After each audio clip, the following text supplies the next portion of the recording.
Hello everyone, welcome to my channel. कैसे हैं आप सब? उम्मीद है आप सब बहुत अच्छे होंगे और आपकी पढ़ाई भी बहुत अच्छे से चल रही होगी।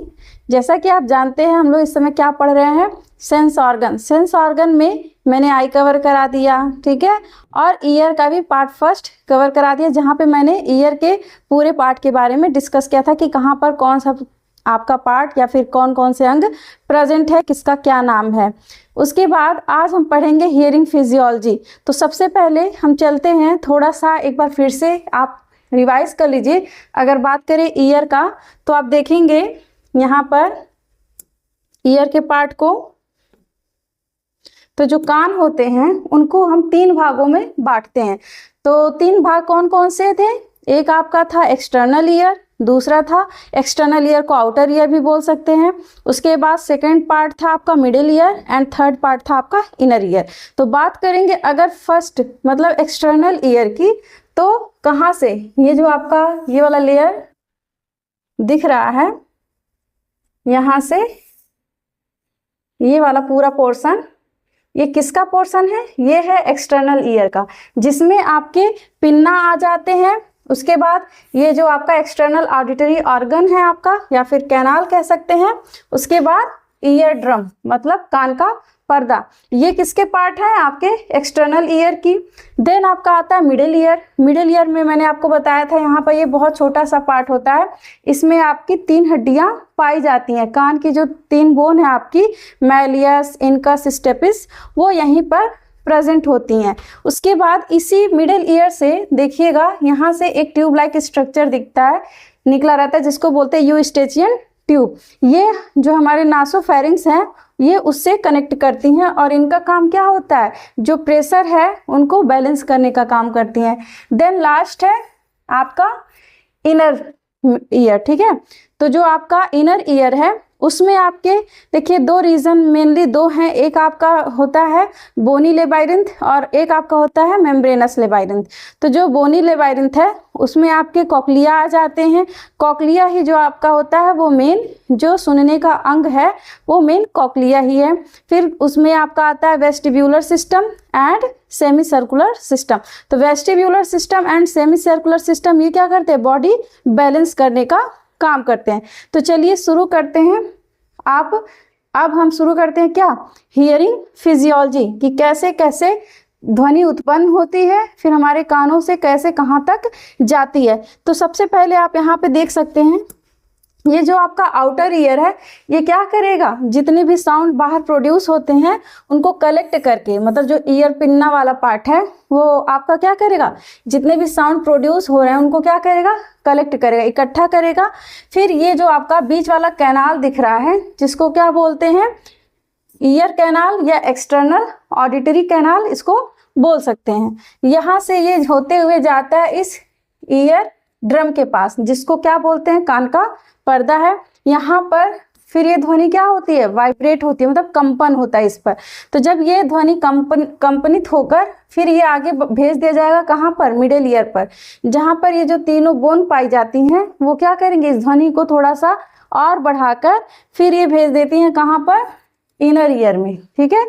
और इनर ईयर में ही कॉक्लिया होती हैं, और कॉक्लिया में आपको पता है इसमें फ्लूइड प्रेजेंट होते हैं, एक तरल पदार्थ होता है, और यहीं पर प्रेजेंट होती है ऑर्गन ऑफ कॉर्टाई। ये क्या करेंगी? जहाँ पे जो ऑर्गन ऑफ कॉर्टाई है उसमें कुछ हेयर लाइक स्ट्रक्चर होते हैं, वो क्या करेंगे? जब उसका फ्लूइड मतलब कॉक्लिया का जब फ्लूइड क्या होगा? मूवमेंट करेगा, तो वो कॉर्टाई का जो हेयर सेल है वो भी थोड़े बहुत मूव करेंगे, और मूव करते हुए क्या करेंगे? नर्व मतलब एक तरह से वहाँ पे इम्पल्स मतलब नर्व इम्पल्स जनरेट होगा, और ये नर्व इम्पल्स जो आपका ये नर्व इम्पल्स होता है वो अगेन भेज दिया जाता है ऑडिटरी इम्पल्स को, और वहाँ से पहुँच जाता है आपके ब्रेन तक, ठीक है।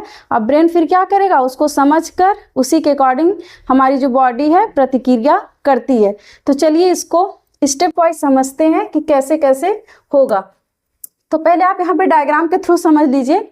सबसे पहले क्या होगा? Sound wave collection. सबसे पहले क्या होगा? जो ध्वनि संग्रह है, जो बाहरी कान है वो क्या करेंगे? यहाँ पे आप देख रहे होंगे ये ध्वनि का सुन के इसको संग्रह करके कहाँ से भेज रहा है? इस ट्यूब में, जिसको कैनाल मतलब एक्सटर्नल ऑडिटरी कैनाल बोलते हैं। फिर यहाँ से होते हुए वो जाता है कहाँ पे, ईयर ड्रम के पास। तो जब ईयर ड्रम के पास पहुंचेगा तो यहाँ पर फिर स्टेप, जो 3 हड्डियां हैं मिडिल ईयर में, मैलियस, आपका इनकस एंड स्टेपिस, ठीक है। तो वहां से फिर यहाँ पे ध्वनि थोड़ा सा क्या होगा, तीव्र होगा।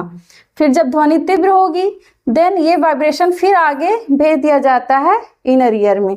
तो आप यहाँ पे देख लीजिए, सबसे पहले साउंड वेव कलेक्शन होगा, फिर वाइब्रेशन होगा और वाइब्रेशन का ट्रांसमिशन होगा, और ये वाइब्रेशन कहाँ पर होगा, हमारे जो ईयर ड्रम है। फिर ट्रांसमिशन हो जाएगा। थर्ड स्टेप पे क्या आएगा, कन्वर्जन टू इलेक्ट्रिकल सिग्नल। फिर यहाँ पे जो आपके ध्वनि संकेत हैं उनको विद्युत संकेतों में क्या करते हैं, चेंज करते हैं। और जब ये विद्युत संकेत में चेंज हो जाएगा तो ये सिग्नल क्या होगा, इंटरप्रिटेशन, मतलब संकेतों को क्या करेंगे, उसकी व्याख्या करेंगे, किसके द्वारा, मस्तिष्क के द्वारा, ठीक है, मस्तिष्क के द्वारा। यहाँ पर भी है मस्तिष्क, ठीक। यहाँ पर आपका होगा श्रवण, श्रवण की शारीरिक क्रिया, ठीक है।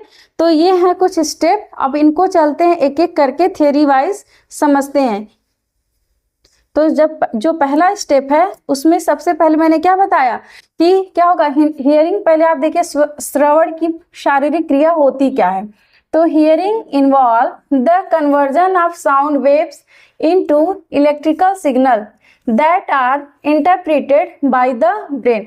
तो श्रवण की प्रक्रिया में ध्वनि तरंगों को विद्युत संकेतों में बदला जाता है। अभी मैंने बताया था कि जो आपकी ध्वनि तरंगे, मतलब जो साउंड वेव है, उनको इलेक्ट्रिकल इम्पल्स में, मतलब विद्युत संकेतों में क्या करते हैं, बदल देते हैं, और वो मस्तिष्क जो होता है, मस्तिष्क को भेज देंगे, जो मस्तिष्क द्वारा क्या होता है, समझा जाता है। याद रखिएगा कि कोई भी, जितने भी इम्पल्स हैं, चाहे मतलब जितने भी सेंस ऑर्गन हैं आपके, अगर उसको समझने का काम कौन करेगा, हमारा ब्रेन। चाहे हम आँखों से कुछ देखते हैं तो भी उसको समझने का काम हमारा ब्रेन करता है, और चाहे हम कुछ सुन रहे हैं तो भी उसको भी समझने का काम कौन करता है, हमारा मस्तिष्क करता है। और यही मस्तिष्क फिर उसी के अकॉर्डिंग जब सिग्नल भेजेगा तो हमारा शरीर उसी के हिसाब से क्या करता है, प्रतिक्रिया करता है।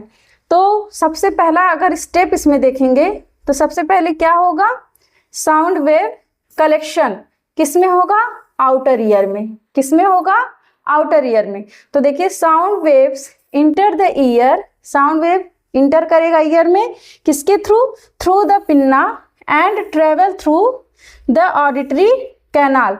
अभी मैंने बताया था जो ईयर पिन्ना है उसके थ्रू क्या होगा, एयर जो है, मतलब जो ध्वनि है वो इंटर करेगी, और जो ऑडिटरी कैनाल है उसके द्वारा क्या करेगी, ट्रेवल करेगी, मतलब वहां से वो एक मार्ग तय करेगी और कहाँ तक जाएगी, to the tympanic membrane. Tympanic membrane मतलब ईयर ड्रम, जो आपके कान के पर्दे हैं। तो इतना आपको समझ में आ गया होगा कि पहला स्टेप क्या है। सबसे पहले साउंड कलेक्ट हुआ ईयर पिन्ना के द्वारा, देन ऑडिटरी कैनाल से होते हुए कहाँ जाएगा, ईयर ड्रम के पास। तो ये तो पहला स्टेप हो गया। सेकेंड स्टेप देखेंगे, उसमें क्या होगा, वाइब्रेशन ट्रांसमिशन। और ट्रांसमिशन किस में होगा, मिडिल ईयर में। तो सबसे पहले जो ईयर ड्रम है, देखिए the eardrum vibrates and send vibration to the 3 tiny bones. जो आपके 3 टिनी बोन्स कौन कौन से हैं, मैलियस है, ये मैलियस जो होता है हैमर शेप होता है, इनकस है एनविल, एंड स्टेपिस जो स्टिरअप शेप का होता है। अगर इनका आप कोड भी याद रखना चाहते हैं, शेप एंड उनका जो टाइप है, तो आप याद कर लीजिएगा, miss has, okay, miss has. देखिए मिस हैज, अब मिस हैज आप कर सकते हैं, मिस हैज 2 इयर्स बोल सकते हैं, ठीक है। तो देखिए एम फॉर आपका हो जाएगा क्या, malleus, I for incus, S for stapes, ठीक है।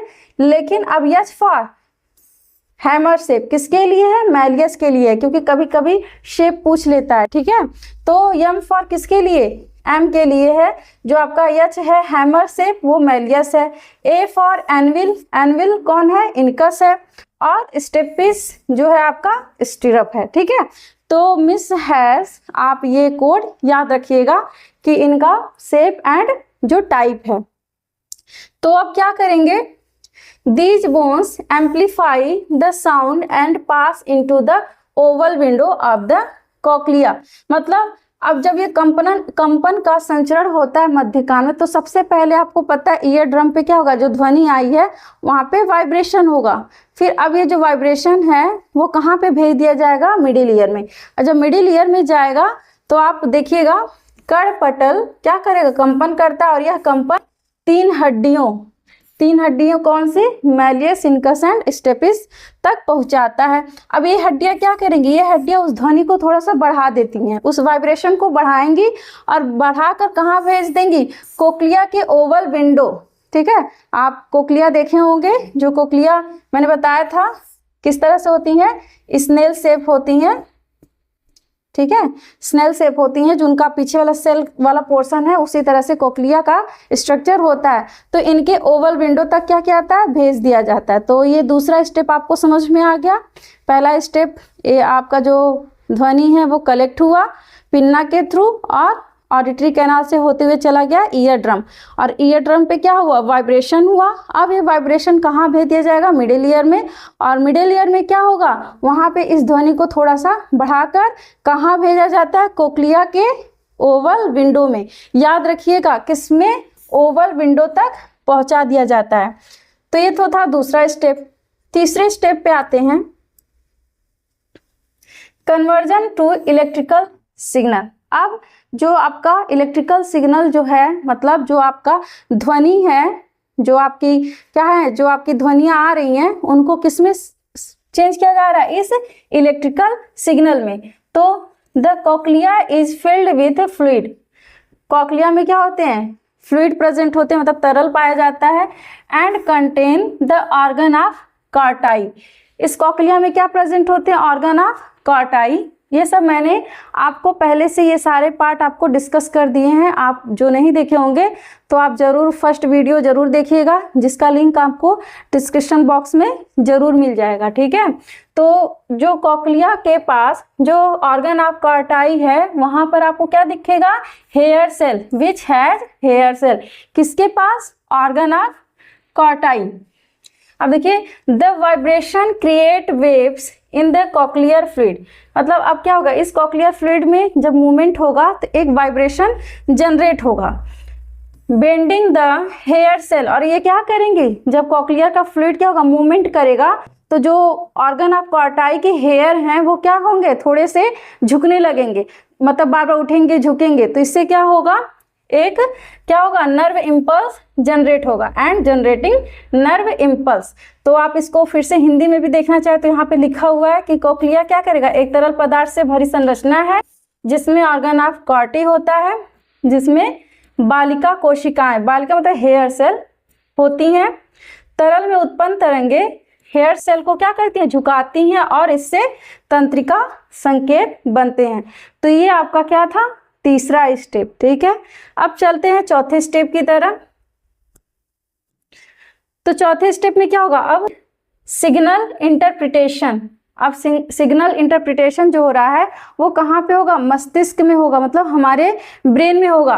तो अब क्या करेंगे, जो इम्पल्स अभी जनरेट हुए हैं हेयर सेल के थ्रू, अब वो क्या करेंगे, वो उसको अगेन आगे भेज देंगे ब्रेन को। तो किसके थ्रू भेजेंगे, ऑडिटरी नर्व के थ्रू। तो यहाँ पर देखिए, these impulse travel via the auditory nerve to the auditory cortex in the temporal lobe of brain। देखिए, जो ये लोब हैं ब्रेन के जितने भी, इसके भी वीडियो जब मैंने बोन पढ़ाया था, जब ब्रेन पढ़ाया था, तो वहाँ पे ये सब आपको बताए हैं। आपको देखना हो तो आप ज़रूर इस वीडियो को ज़रूर देखें कि टेम्पोरल लोब कहाँ होता है।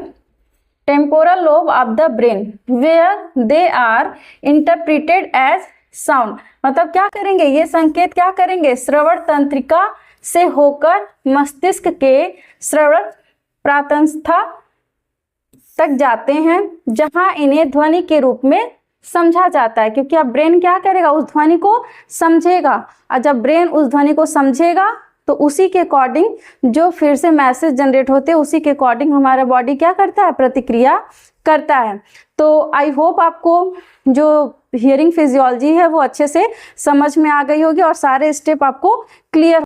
अगर आप चैनल पर नए हैं तो चैनल को प्लीज़ सब्सक्राइब कर दें, और अगर वीडियो थोड़ा सा भी अच्छा लगे तो ज़रूर आप कमेंट करना ना भूलें। Thank you.